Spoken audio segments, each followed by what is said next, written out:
Nesse segundo exemplo de estrutura de questão, né, que mostra os vários níveis de exigência de estrutura atômica, eu escolhi aqui uma questão da Católica de Santa Catarina. E diz o seguinte: o estanho é um metal branco prateado que em solução pode atingir o estado de oxidação mais 4, tornando-se o íon S mais 4, ou seja, 4+, Sn, né? Continua enunciado: sabendo que o cátion tetravalente tem 46 elétrons e 69 partículas neutras, o número atômico e o número de massa do elemento químico estanho são, respectivamente, ou seja, na ordem. Primeira coluna aqui tem que ser o número atômico, segunda coluna tem que ser o número de massa. Então, antes de entrar na nossa análise, a gente vai olhar para cá. Essa representação nada mais é do que o que ele está falando aqui. É o estado de oxidação do íon. Primeiro que o estanho, o elemento estanho, está na 14ª coluna, o grupo 4A, ou família do carbono.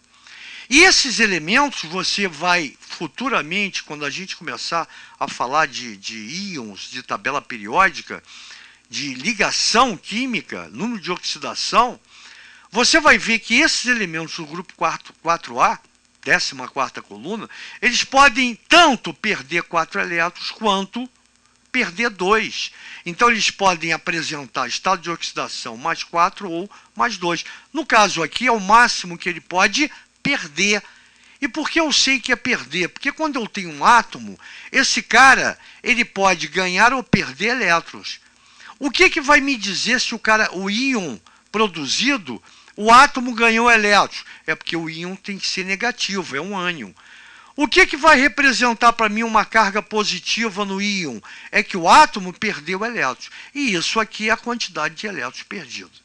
Primeira análise. Segunda, pela representação eu já tenho que saber que o átomo de estanho, para produzir o íon Sn4+, ele já perdeu 4 elétrons. Então, quando ele fala que o cátion tetravalente ainda possui 46 elétrons, o que me interessa é, a partir dessa informação, chegar na quantidade de elétrons do átomo. Porque eu sei que quando eu falo de átomo, eu estou falando de alguma coisa eletricamente neutra. Se eu chegar no número de elétrons do átomo, eu sei que o número de prótons é o mesmo. Eu sei que o número atômico é o mesmo, e é o que interessa para a gente. Aí coloquei aqui tudo que está aqui. Sn mais 4, cátion tetravalente, cátion positivo, tetravalente mais 4. Esse cara possui 47 elétrons e 69 nêutrons. Por enquanto, eu só vou me ligar no número de elétrons. Portanto, a análise me leva que se ele perdeu 4 elétrons e contém 46, o seu átomo tem que conter quanto? 50. Basta somar os 4 elétrons que ele perdeu aqui. Se o número de elétrons é 50, aqui, ó, e agora eu estou falando de átomo, eu sei que é igual a P. Lembra? Eletricamente neutro, carga negativa é igual a carga positiva. Carga nuclear, prótons, carga da eletrosfera, elétrons. Se eu tenho 50 elétrons na eletrosfera, obrigatoriamente o átomo tem que ter 50 prótons para zerar. Olha a neutralidade aí, mais e menos. Bem, o número de prótons me leva direto ao número atômico. Então, aqui na primeira coluna só tem na letra E, que é a minha resposta. Porém, a gente, na nossa análise, vai mais além. Isso é o número atômico. Agora, ele quer também o número de massa. E aí você tem que se ligar em duas coisas. Você tem dois tipos de química.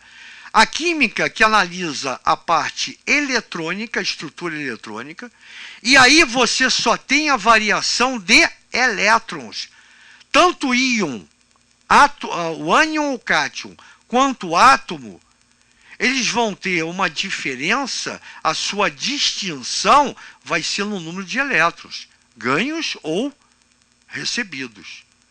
Somente na química nuclear, na radioatividade, que você mexe com a partícula próton, nêutron e outras partículas mais. Então, quando a gente, a partir de agora, falar de átomo ou íon, eu só vou me ligar numa diferença no número de elétrons. o número de prótons e o número de nêutrons serão sempre iguais, tanto para íon quanto para os átomos. Então, se ele diz que o cátion tetravalente tem 69 partículas neutras, ele está dizendo que o cátion tetravalente tem 69 nêutrons. Isso eu afirmo que o átomo também tem a mesma quantidade. Como eu falei, não muda nem prótons nem nêutrons. Se eu vou representar esse íon aqui, eu vou botar 50 aqui embaixo, porque esse cara tem número atômico 50, ele tem 50 prótons, independente da carga. Então, para você calcular o número de massa, lembra? É Z mais N, o Z é 50, o N é 69, número de massa 119. Gente boa, muito show, né? A nossa explicação ela vai além de qualquer normalidade.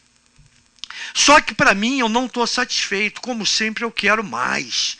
Eu quero te informar cada vez mais. E aí, como a gente fala do elemento estanho, é importante, além de saber o grupo dele, a coluna, o estado de oxidação, o seu símbolo, o seu nome, é importante saber que além dessas propriedades físicas, que é o metal branco e prateado, esse cara apresenta uma elevada maleabilidade.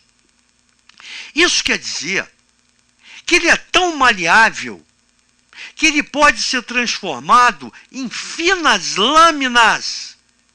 E olha a utilidade dele que você conhece. Aquele papelzinho prateado do chocolate, lembra? É estanho. O papelzinho prateado do ovo de Páscoa é estanho. O papelzinho prateado do maço de cigarro é estanho. Além dessa utilidade, quando você pega uma lata de alimento ou de óleo, ou seja, onde não pode haver contaminação do que tem dentro, eu estou falando de alimento, eu estou falando de óleo de cozinha, geralmente essas latas são latas de, presta atenção no nome, folha de Flandres. E a composição dessas latas é ferro e aço estanhado.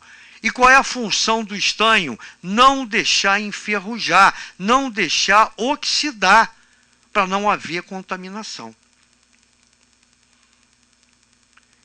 Enferrujar em química chama-se corrosão. Para não haver corrosão, para não haver o ferrugem. Porque se enferrujar, contamina o alimento. Se enferrujar, contamina o óleo. Óleo de cozinha que eu estou falando, tudo de alimento. Viu que show? Só para você ter um pouquinho mais de noção sobre o nosso amigo estanho. E como oxigênio, o resto a gente vai aprendendo devagarinho, né, em cada tópico que a gente for analisando. Valeu? Grande abraço, daqui a pouco a gente está de volta.